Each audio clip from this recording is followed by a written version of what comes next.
In Australia, the Parliament is made up of the monarch, represented by the Governor-General, and two Houses of Parliament, the Senate and the House of Representatives. This is the Senate. Senators are elected to represent Australia's states and territories, so the Senate is sometimes called the States House. Senators can speak about issues and events which are important to the people in their state or territory. I want to talk specifically about the northeast of Victoria, which is a place... The idea of the states having equal representation in the Senate comes from the United States of America.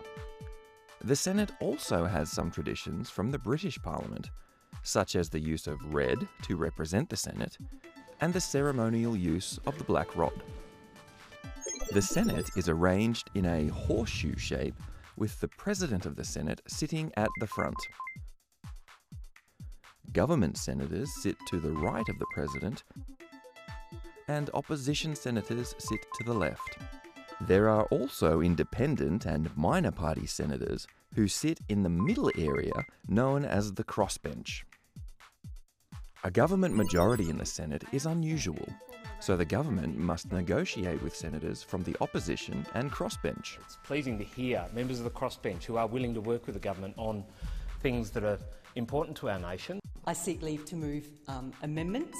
Senators look at new laws proposed by the government and often suggest changes. The proposed amendment to the NDIS Act clarifies... They debate these laws in the Senate and examine them closely in Senate committees. There are a lot of issues, but there's no more important issue. Particularly as it relates to Indigenous communities and Aboriginal communities. Committees also help senators find out how new laws affect people in the community. And then just throwing in the basic costs, it was about, I think it's $13,500 for board. And one of the most important functions of the Senate is to keep an eye on what the government is doing.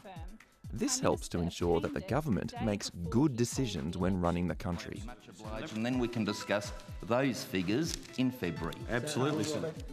At Senate estimates hearings, senators can question ministers and public servants about their decisions and the spending of public money.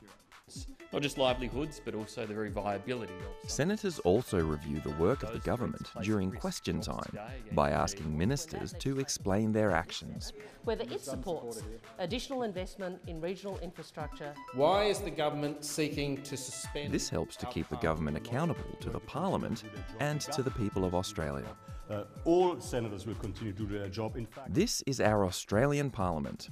To find out more and how you can get involved, visit the Parliamentary Education Office website, peo.gov.au.